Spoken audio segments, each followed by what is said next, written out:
Welcome all of you. आज हम लोग छठा क्लास के अध्याय 13 प्रकाश विज्ञान की पाठ्य पुस्तक है। इसमें प्रकाश के प्रश्नों को हम लोग हल करेंगे। तो प्रश्न की ओर बढ़ते हैं।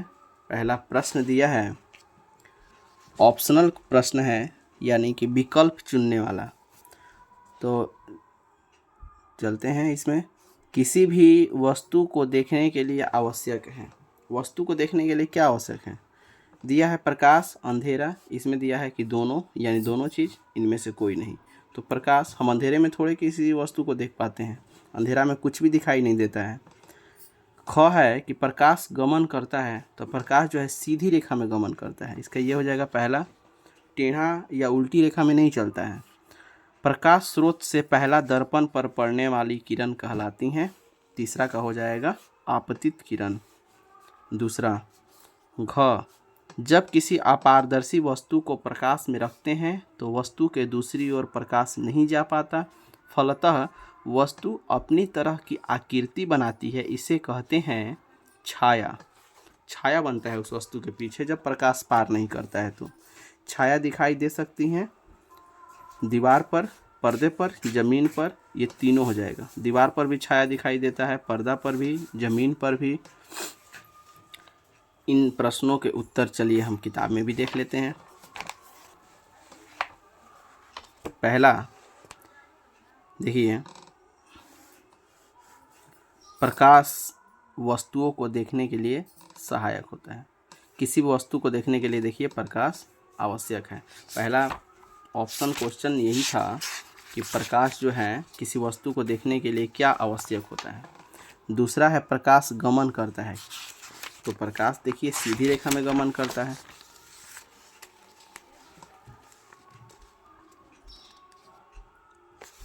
देखिए ये क्रियाकलाप दिया हुआ है, प्रकाश का सीधी रेखा में गमन। हमेशा सीधी रेखा में ही गमन करता है प्रकाश। इसके बाद है प्रकाश स्रोत से पहला दर्पण पर पड़ने वाली किरण कहलाती है आपतित या परावर्तित। तो ये हो जाएगा, देखिए प्रकाश स्रोत से पहले दर्पण पर पड़ने वाली किरण आपतित किरण कहलाती है। अगला हो जाएगा, अगला दिया है छाया। जब किसी अपारदर्शी वस्तु को प्रकाश में रखते हैं, देखिए यह छाया होता है, छाया दिखाई देता है।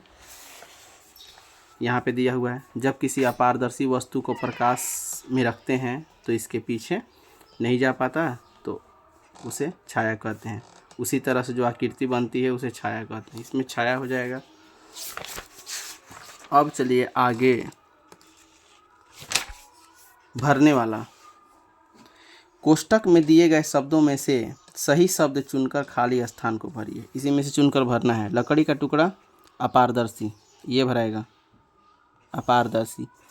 कांच का टुकड़ा पारदर्शी होता है, पारदर्शी भराएगा। दर्पण में प्रतिबिंब, प्रतिबिंब बनता है दर्पण में। प्रकाश सीधी रेखा में गमन करता है। किसी वस्तु को देखते हैं किसके कारण? तो परावर्तन के कारण। प्रकाश के परावर्तन के कारण ही कोई वस्तु दिखाई देती है। इसमें अपारदर्शी भराएगा।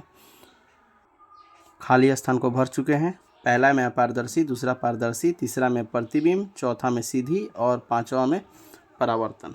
अब चलते हैं प्रश्नों की ओर।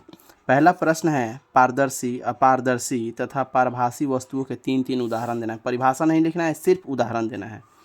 तो देखिए पारदर्शी में हो जाएगा हवा, पानी, चश्मे का शीशा। हवा, हम जानते हैं कि सभी जगह हवा है, फिर भी साफ दिखाई देता है, उसके आर पार पारदर्शी होता है हवा। इसके बाद पानी, पानी में भी देखिए साफ पानी रहेगा तो उसके अंदर की चीज़ें दिखाई देगी, जो भी उसमें गिरा रहेगा, चाहे वो पेन हो, पेंसिल हो, लकड़ी, शीशा, सिक्का हो, पैसा वगैरह, ये सब दिखाई देता है। चश्मे का शीशा, चश्मा का शीशा पारदर्शी होता है, तभी पहनने के बाद भी हम सभी वस्तुओं को देख पाते हैं। इसके बाद अपारदर्शी, अपारदर्शी में हो जाएगा दीवार, किताब, लकड़ी, इसके आर पार हम दिखाई नहीं देता है, हमें नहीं देख सकते।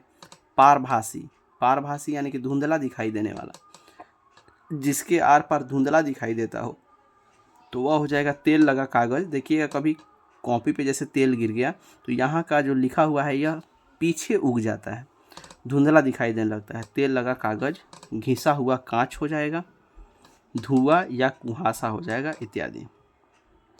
धुआं, देखिएगा धुआं या कुहासा, सर्दी के दिन में जो कुहासा पड़ता है तो उसमें भी धुंधला धुंधला दिखाई देने लगता है, साफ बिल्कुल दिखाई नहीं देता है। अब अगला प्रश्न है कि क्या अंधेरे कमरे में दर्पण के सामने अपना प्रतिबिंब देख सकते हैं, यदि नहीं तो क्यों? या आपसे पूछ रहा है कि आप अंधेरे में अपना प्रतिबिंब क्यों नहीं देख सकते हैं। तो इसका देखिए उत्तर हो जाएगा कि अंधेरे कमरे में दर्पण के सामने अपना प्रतिबिंब नहीं देख सकते, क्योंकि किसी भी वस्तु को देखने के लिए प्रकाश आवश्यक है। प्रकाश की किरणें वस्तु से टकराकर हमारी आँखों पर पड़ती है, तब वस्तु दिखाई देती है। ठीक, शुरू से 2-4 लाइन लिख लेना है जहाँ पे पाठ आपका शुरू हो रहा है। देखिए पाठ जहाँ शुरू हो रहा है तो इसको लिख देना है कि किसी भी वस्तु को देखने के लिए प्रकाश आवश्यक है।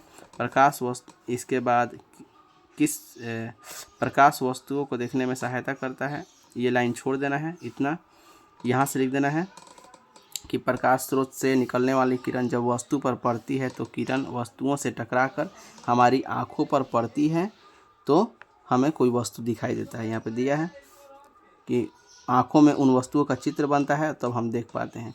तो इसी में से 2-4 लाइन लिख लेना है और लिख देना है कि हम अंधेरे में अपने प्रतिबिंब को नहीं देख पाएंगे।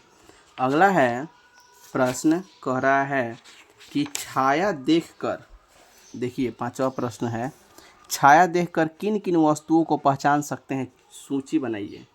किसी का परछाई देखकर पहचान सकते हैं, वैसी वस्तुओं का सूची बनाना है। तो छाया देखकर देखिए निम्नलिखित वस्तुओं को हम पहचान सकते हैं। जानवर, कोई भी जानवर अगर उसका परछाई रहेगा तो पहचाना जा सकता है। पक्षी हो गया, पेड़ पौधे हो गए, इंसान, घर हो गया, मकान का छाया बनेगा घर मकान का तो पता चल जाएगा, कुर्सी इत्यादि। ऐसे बहुत सारे वस्तुएं आएंगे, आप लिख सकते हैं जिनका छाया देखकर हम पहचान सकते हैं। टेबल, पलंग, कुर्सी वगैरह ये सब हो जाएगा। लेकिन थोड़ा बहुत लिखकर इसके बाद इत्यादि लिख दिया जाता है। ऐसे तो बहुत सारी दुनिया में वस्तुएं हैं, सबका नाम कितना लिखिएगा। तो बस इसको समझना है कि किस तरह की वस्तु को लिखना है। अब देखिए जैसे हम आपसे कहें कि किताब का छाया देखकर हम नहीं पहचान सकते हैं, जैसे ये बुक है, तो इसी तरह से चौकोर एक हम लकड़ी ले लेंगे, उसका भी परछाई वैसा ही बनेगा, इसका भी परछाई वैसा ही बनेगा, तो नहीं पता चल सकता है किताब का परछाई है कि वैसे वस्तुएं जिनका हम परछाई देखकर स्पष्ट जान जाए कि हाँ वो क्या चीज़ है, कोई जानवर है कि कोई पक्षी का छाया है कि कोई इंसान का है, आदमी का है, घर का है कि पेड़ पौधा का है, इन सब का छाया देखकर पता चल जाता है। तो अगला प्रश्न है, अंतिम प्रश्न 6 नंबर दिया है कि कैसे बताएंगे कि प्रकाश सीधी रेखा में चलता है, अपने साथियों के बीच प्रयोग करके दिखाएं। प्रयोग के द्वारा बताना है इसको। तो इसका है उत्तर, देखिए एक प्लास्टिक पाइप का छोटा टुकड़ा अथवा रबड़ की नली लेंगे, कमरे में एक तरफ मेज पर मोमबत्ती जलाकर रख देंगे। अब दूसरी तरफ खड़े होकर पाइप में आंख लगाकर मोमबत्ती को देखेंगे। मोमबत्ती स्पष्ट जलती हुई दिखाई देगी। पाइप में देखिएगा तो मोमबत्ती जलती हुई दिखाई देगी, सीधा पाइप रहेगा तो। अब पाइप को थोड़ा सा मोड़कर मोमबत्ती देखने का प्रयास करेंगे। अब हमें मोमबत्ती नहीं दिखाई देगी। आप देख भी सकते हैं, जैसे उसको मोड़िएगा रबड़ की नली रहेगी या पाइप तो मोमबत्ती नहीं दिखाई देगा।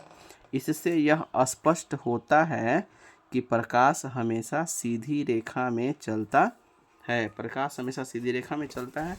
देखिए यह आपके किताब में दिया हुआ भी है, यहाँ से लिखा गया है।